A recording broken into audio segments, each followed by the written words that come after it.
Saudara-saudari, marilah kita mendengarkan renungan dengan judul Yesus menyembuhkan berbagai sakit, yang berdasarkan pada Injil Markus bab 6 ayat 56. Kemanapun Yesus pergi, ke desa-desa, ke kota-kota, atau ke kampung-kampung, orang meletakkan orang-orang sakit di pasar dan memohon kepadanya supaya mereka diperkenankan hanya menjamah jumbai jubahnya saja. Dalam nama Bapa dan Putra dan Roh Kudus. Amin. Saudara-saudari terkasih dalam nama Tuhan Yesus Kristus, saat ini banyak muncul berbagai penyakit. Dari waktu ke waktu hampir selalu ditemukan adanya penyakit yang baru. Yang sekarang sedang kita alami adalah penyakit COVID-19 dengan banyak varian yang baru. Semua itu berkat kemajuan ilmu pengetahuan dan teknologi. Jika dulu kita hanya mendengar penyakit malaria, batuk, flu, pilek, demam, dan TBC, sekarang kita mendengar munculnya penyakit stroke yang menyebabkan seseorang lumpuh, tidak bisa berjalan, bahkan bisa menyebabkan seseorang meninggal dunia. Ada juga penyakit kanker yang sangat sulit disembuhkan. Ada pula penyakit HIV atau AIDS yang sampai saat ini belum ditemukan obatnya, sehingga penderitanya banyak yang meninggal. Atau lagi penyakit darah rendah, darah tinggi, penyakit gula, demam berdarah, sampai flu burung, dan masih banyak yang lain. Penyakit-penyakit tersebut menyerang siapa saja, baik orang miskin maupun kaya, baik laki-laki maupun perempuan, baik orang beriman maupun yang tidak beriman. Mungkin kita bertanya, mengapa penyakit itu muncul, bahkan selalu bertambah dari waktu ke waktu? Saudara-saudari terkasih, munculnya suatu penyakit tidak dapat kita perkirakan.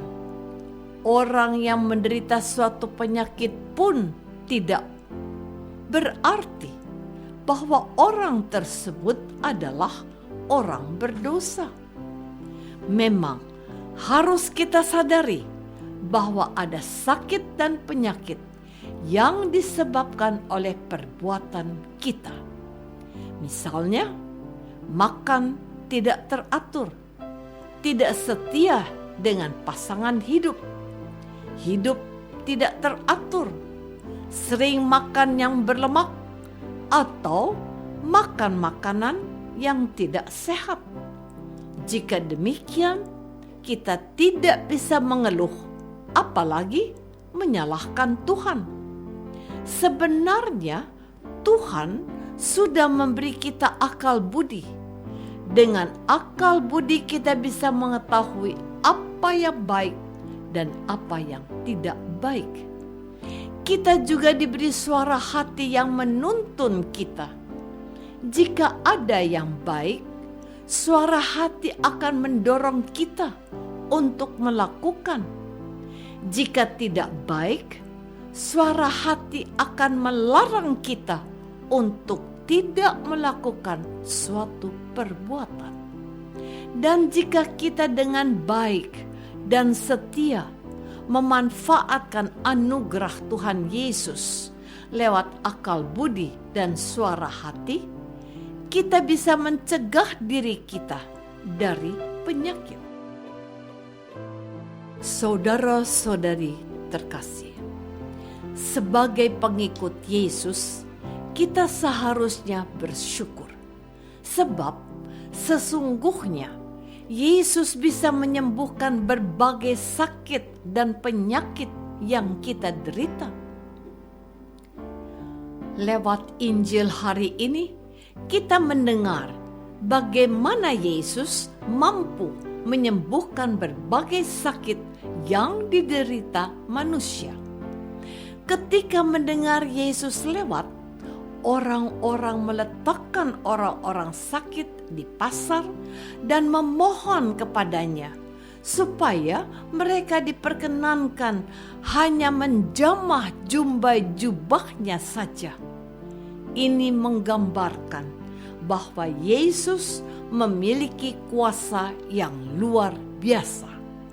Hanya dengan memegang atau menyentuh ujung jubah Yesus, orang-orang sakit menjadi sembuh.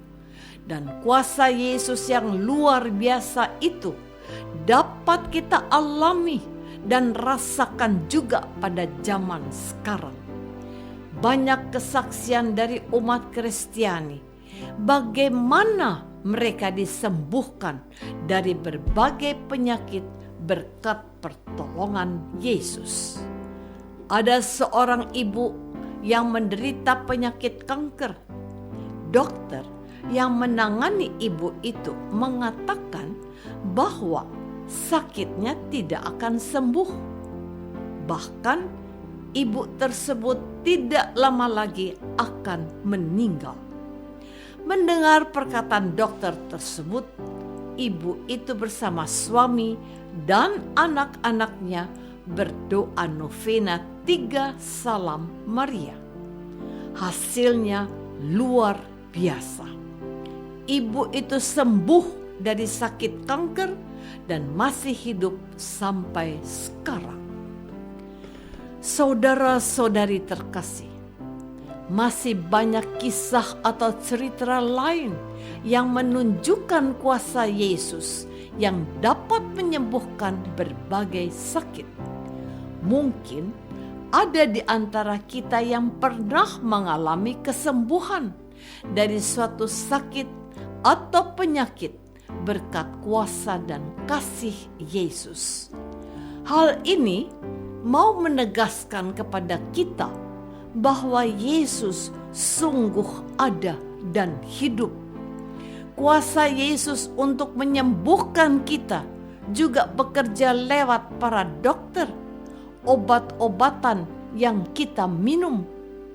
Kuasa Yesus juga ada dalam perayaan Ekaristi, khususnya waktu kita menerima tubuh Yesus, serta melalui para pastor atau umat yang mempunyai karunia untuk menyembuhkan sakit. Kita sendiri pun bisa mendoakan orang lain yang sakit agar bisa sembuh. Kuncinya, kita harus meneladani hidup Yesus. Kita harus mempunyai waktu khusus berdoa secara pribadi selain doa bersama orang lain. Kita juga harus mengaku dosa secara teratur, melakukan pekerjaan dan tugas kita dengan sungguh-sungguh, serta selalu berusaha hidup baik dan benar. Apakah kita sungguh percaya akan kuasa Yesus yang mampu menyembuhkan berbagai sakit yang diderita oleh manusia saat ini? Marilah kita berdoa. Tuhan Yesus Kristus, Engkau memiliki kuasa untuk menyembuhkan sakit dan penyakit yang diderita oleh umat manusia. Sembuhkanlah kami dan orang-orang yang sakit. Dan jika sakit yang kami derita tidak kunjung sembuh, berilah kami kekuatan dan ketabahan untuk menanggungnya.